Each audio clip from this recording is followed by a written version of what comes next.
Welcome to NEXTGames video on how to solo the high tier mission battlefield Divine Might on easy.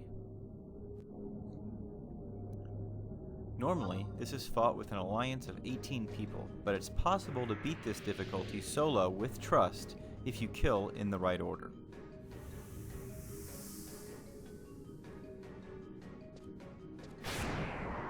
Before the fight, let's go over the main things you will want to watch out for on each of these archangels.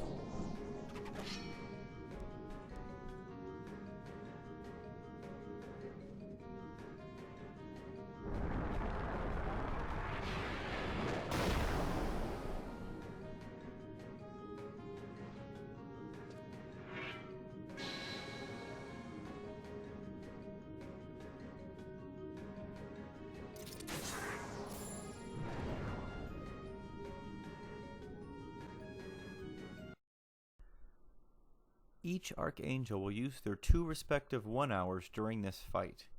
One of them they can actually use multiple times. Below is the order I suggest you kill them in, and what to watch out for on each angel.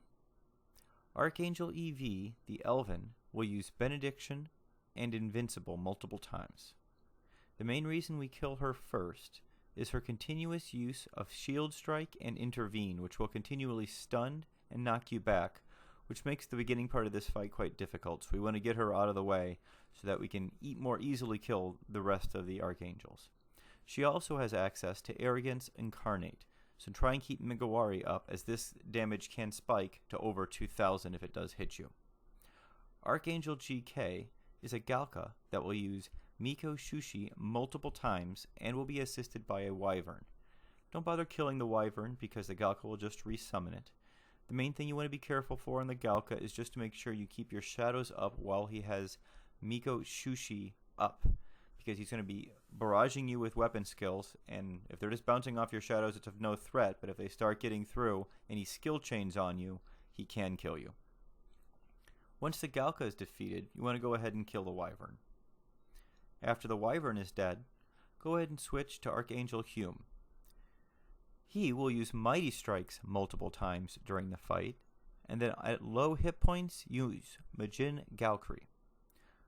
The main thing you want to watch out for on him is his use of Cross Reaver, which is a conal attack that will hit the trust behind you, so as always you want to make sure there's no trust behind you. And additionally, once he gets under 50% hit points, you're going to want to kill him as quickly as possible to try and make sure that he has as low hit points as possible when he decides to use Majin Galkri. If he uses it above 20%, there's a good chance your entire party may wipe, unless you have Migawari up.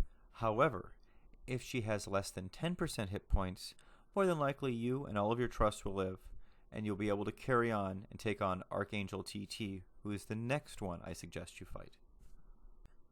Archangel TT is a Taru that will use Blood Weapon and Mana Front, and teleport around the battlefield while he casts spells. Mana Front is his most dangerous move, so once he uses Blood Weapon, you want to get in as much damage as you can so that when it wears off, he is almost dead. Additionally, when he uses Blood Weapon, he will stop teleporting around the battlefield and come into melee range for the duration of Blood Weapon. This makes it an ideal time to get in as much damage as you can. Once Blood Weapon wears off, he will usually use Mana Front immediately and then begin bombarding you with meteor spells. Once Archangel TT is dead, you now will need to take on Archangel MR, the last one on the battlefield. Archangel MR is a Mithra that will use Perfect Dodge and Charm. She is also assisted by either a Tiger or a Mandraraga. If the Tiger is out, go ahead and leave him alive. Meanwhile, if the Mandy is out, you want to kill him before he has the chance to use AoE Sleep, which, especially if used early on in this battle, can put an end to your fight. So if Archangel MR happens to summon a Mandy right at the beginning of the fight, you want to kill that Mandy before you kill Archangel Evie. Otherwise, just leave the Tiger out until the very end of the fight.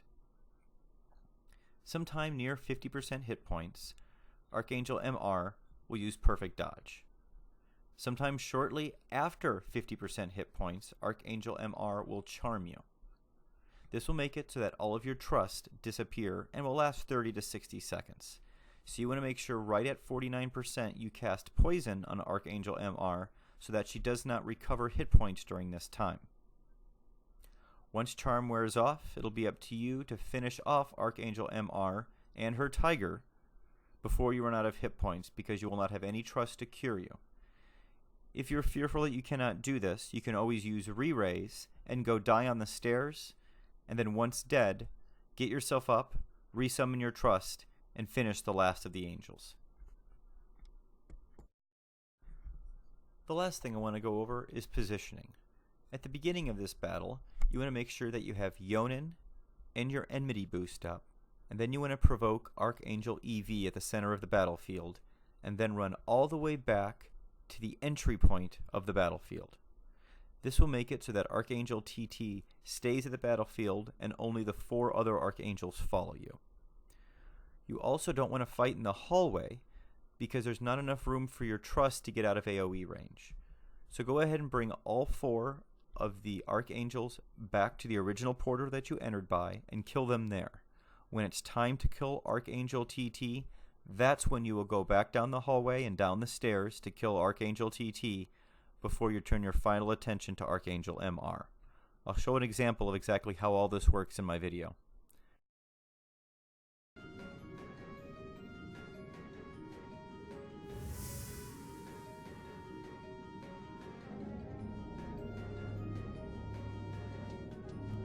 For this fight, I'm using Seth to continually restore HP, MP, and TP to the party, Olmia for March, Koru for haste, Yoran for cures, and Arcelia as a backup in case Koru or Yoran die.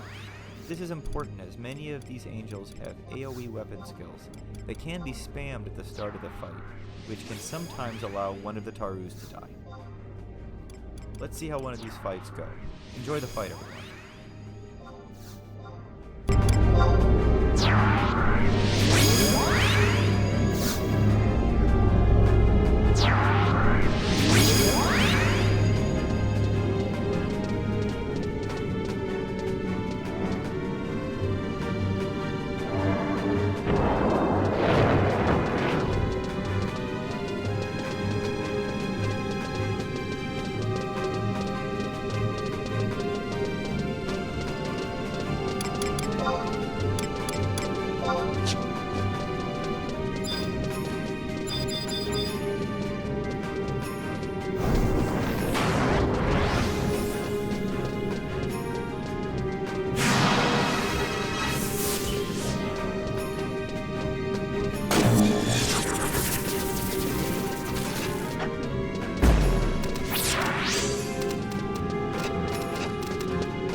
Some people. You can get the armor drops on this difficulty, though it is of course a much lower drop rate than the higher difficulties. I hope this helps some people. If anyone has any questions, go ahead and post them in the comments, and everyone have a great week.